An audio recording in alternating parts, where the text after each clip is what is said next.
Bismillahirrahmanirrahim. Assalamualaikum warahmatullahi wabarakatuh. Sahabat beriman yang dirahmati Allah, tidur adalah cara beristirahat yang terbaik setelah manusia seharian beraktivitas. Tidur merupakan aktivitas pasif yang sangat penting bagi kesehatan fisik dan mental manusia. Dengan porsi tidur yang cukup, seseorang dapat memulihkan kembali stamina dan siap menjalankan aktivitas kembali di esok hari. Sebaliknya, bila kurang tidur, seseorang mengalami penurunan energi, badan kurang segar, dan kepala pusing. Karena itu kita dianjurkan untuk tidur cukup waktu antara 6 hingga 8 jam sehari dengan menyempatkan tidur hailulah atau tidur sebentar di siang hari.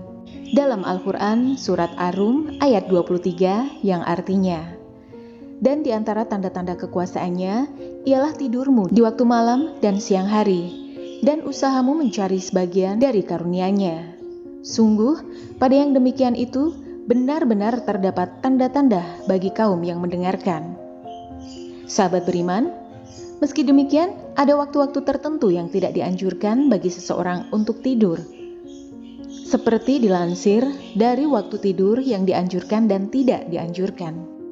Yang pertama adalah tidur setelah sholat subuh sampai terbitnya matahari.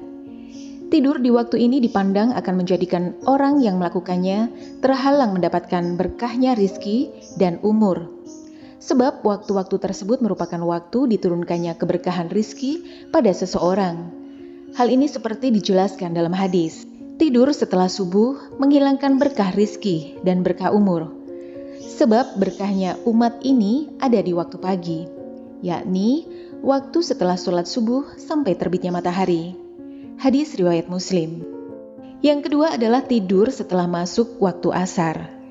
Tidur pada waktu ini berisiko mengurangi daya aktif akal pelakunya. Dalam salah satu hadis dijelaskan, barang siapa tidur setelah waktu asar lalu hilang akalnya, maka jangan pernah salahkan kecuali pada dirinya sendiri.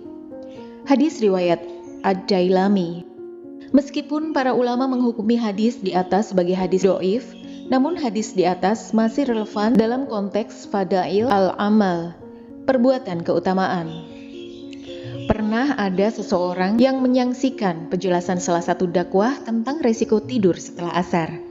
Akhirnya ia pun mencoba untuk tidur setelah asar untuk membuktikan apakah benar tidur di waktu tersebut akan berisiko menjadikan pelakunya sebagai orang gila. Ia pun mencoba tidur setelah melaksanakan sholat asar. Tidurnya tampak terlelap hingga ia baru terbangun saat waktu sudah menginjak separuh malam atau dini hari. Setelah terbangun, ia langsung bergegas pada pendakwah tadi untuk komplain. Engkau pernah berkata kalau tidur setelah asar mengakibatkan gila atau hilangnya akal. Lihat aku tidur setelah asar dan aku sama sekali tidak merasa gila, ungkap orang tersebut. Pendakwah tersebut menjawab dengan senyum dan penuh ketenangan. Apakah ada perilaku orang gila yang melebihi hal ini?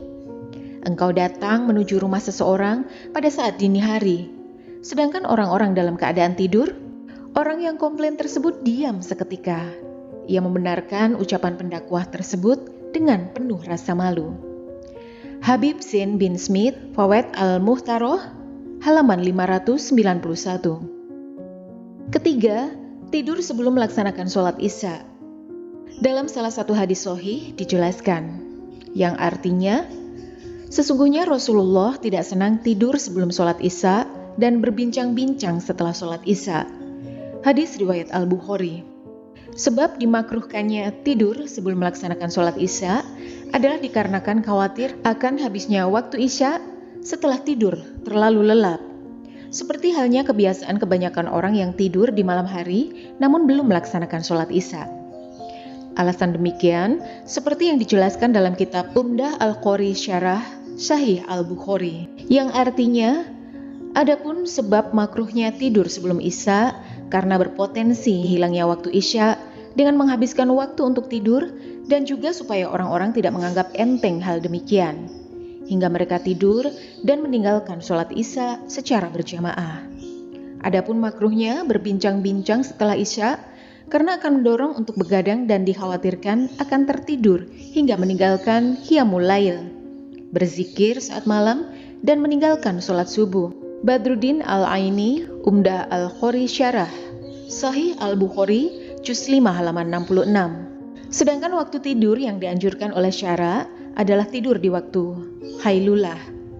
Dalam hadis dijelaskan yang artinya, tidurlah hailulah atau siang hari kalian. Sesungguhnya, syaitan tidak tidur di waktu hailulah. Hadis riwayat At-Tabrani. Waktu hailulah ini ada yang menafsirkan tidur sebelum waktu zuhur atau tergelincirnya matahari. Ada pula yang menafsirkan setelah masuk waktu zuhur. Yang pasti, fungsi utama tidur hailulah ini adalah sebagai persiapan agar melaksanakan qiyam al-lail dengan sholat dan berzikir di malam hari. Seperti yang dijelaskan oleh Imam Al-Ghazali yang artinya, tidur hailulah adalah sunnah yang dapat membantu seseorang untuk melaksanakan qiyam al-lail. Seperti halnya sahur, hukumnya sunnah yang berfungsi untuk membantu seseorang dalam melaksanakan puasa di siang hari. Al-Ghazali Ihya Ulum Ad-Din Juz 1 halaman 338. Selain itu, syara menganjurkan agar seseorang menjadikan waktu malam sebagai waktu untuk tidur dan istirahat, sedangkan waktu siang untuk bekerja dan beraktivitas. Sebab pola demikian yang dipandang ideal dan sesuai dengan ajaran Islam. Hal ini seperti ditegaskan dalam Al-Quran yang artinya, dan kami menjadikan malam sebagai pakaian atau waktu tidur, dan kami menjadikan siang untuk mencari penghidupan. Quran Surat An-Naba ayat 10-11. Maka dengan demikian dapat disimpulkan bahwa waktu tidur yang tidak dianjurkan ada pada 3 waktu, yakni tidur setelah sholat subuh sampai terbitnya matahari, tidur setelah masuknya waktu asyar, dan tidur sebelum melaksanakan sholat isya. Sedangkan waktu tidur yang dianjurkan adalah tidur di waktu hailulah dan menjadikan malam hari sebagai waktu untuk istirahat panjang. Sedangkan siang hari dijadikan waktu untuk beraktivitas dengan bekerja. Ketentuan demikian merupakan tuntunan yang dianjurkan oleh syara bagi orang yang memungkinkan untuk melaksanakannya. Berbeda halnya bagi orang yang memiliki tuntutan pekerjaan atau profesi yang beraktivitas semalam suntuk. Maka dalam kondisi demikian, waktu siang dapat ia gunakan sebagai waktu istirahat panjang dengan tetap berupaya untuk tidak tidur di waktu-waktu yang dimakruhkan. Demikian yang bisa kami sampaikan, semoga bisa memberikan manfaat. Amin ya rabbal alamin. Wassalamualaikum warahmatullahi wabarakatuh.